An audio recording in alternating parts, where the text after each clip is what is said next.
What's up, Guardians of the Realm? It is once again me, JC, the MMO legend, surviving the battlefields of the internet so I can deliver to you another critical report. This week, it has been my absolute pleasure to report on this gem of a game, No Rest for the Wicked. This game is, in my opinion, one of the best games of this decade, and I'm sure it would have been a Game of the Year contender if it wasn't for the early access release model that they've opted to use. It still could be though when 1.0 comes around. I'm not complaining though, because many people were able to pick up this absolute unit of a game for only $24, which is a pretty damn good deal for what you get. It took me about 30 to 35 hours just to beat the game in co-op, but that was using a very beginner-friendly dexterity and bow build. I could definitely see myself either maxing out my build's potential or starting a completely different character like a mage or a strength-focused warrior. The hours spent in this game, even rerunning the same content, feel like a genuine pleasure to the senses due to the outstanding game art. The levels in this game are like a multi-layered cake of exquisitely interconnected level design, robust and traditional RPG and crafting systems, and tightly woven and responsive, weighty combat. Hell, even running through the starting area for the 10th time, you might find some secret you missed. So I highly encourage you not to follow any guides while playing this game.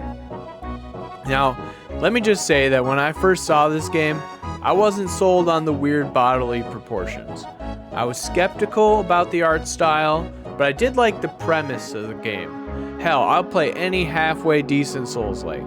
I played Code Vein just a couple weeks ago. That game was incredibly mid. But I went into this game with an open mind, and when it was all said and done, I was sold on everything. The story, the art, everything. The early access sets the stage very nicely for some cool character drama and political intrigue in the future updates. I think that Moon Studios did a very smart thing by putting the multiplayer as high priority in the game's development. A lot of people, myself included, tend to gravitate towards multiplayer games because we're social creatures. Now, every update that this game has going forward will be something to get you and all your wicked friends together to enjoy. Personally, I can't wait to see what happens next, and I'm glad that I'll have updates coming in the future to look forward to. As badly as I want to play the whole game now, there's plenty of other games that I can play while waiting. The systems in No Rest for the Wicked are a combination of simple Souls-like itemization with various random affixes on equipment akin to something like Diablo or Path of Exile. However, they are not as complicated as either of those titles, which may be a positive factor for many players. They also give you the tools to essentially create your dream items by removing enchantments and then attaching them to another item.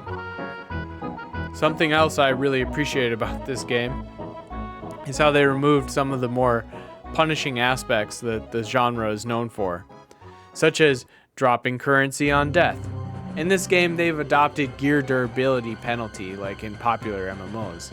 You can also reallocate your character's stat points quite easily in this update, but you will be spending your enchantment currency to do so. Personally, this doesn't bother me because I believe that respecializing characters should have a cost to it, to prevent the builds from becoming frivolous and meaningless. The combat in No Rest for the Wicked has some of the most deliciously gratuitous animations in the business. The attacks are slow and weighty, as is the movement, but every time you hit something in this game, you can feel it in your own guts. Thanks to the excellent work on the animations they did for the player characters, but also for the monsters in the game. Many of the smaller monsters will be interrupted by any attack that isn't blocked, which creates a system that balances the rewards of defensive and offensive play. The cutscenes and the lighting in this game are really well done. The story made me feel like I was playing something that was a real AAA experience, and not just some corporate slop that we've been getting for the last couple years.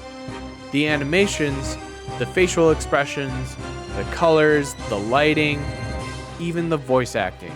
There's tons of great lines in this game. If you wander around town, almost every NPC has their lines voice acted.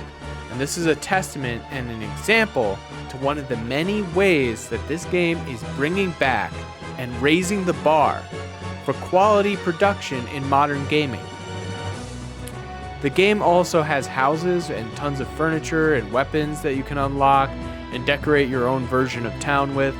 Personally, I'm not a huge decorator in games, so our home was quite minimal, with just enough conveniences for us to beat the game comfortably. We have several boxes for all the different types of materials and any extra gear that looks especially useful. The process of storing your loot in this game is very convenient, possibly as convenient as modern survival games like V Rising, thanks to the inclusion of a handy deposit similar items button. You can quickly open your chests, deposit all of your items, and get back out to adventuring if that's what you want to do. Now that I'm mostly done with No Rest for the Wicked, I'm going to be waiting with bated breath to see what Moon Studios has in store for us next. The multiplayer update is a huge W for the studio. It is my absolute pleasure to share with you my experience with it. I hope that the game adds some new features like a new game plus, proper PvP implementation, like a random arena, and of course new zones and continuing the storyline. I look forward to playing this game for years to come. It's that good. Thanks for tuning in.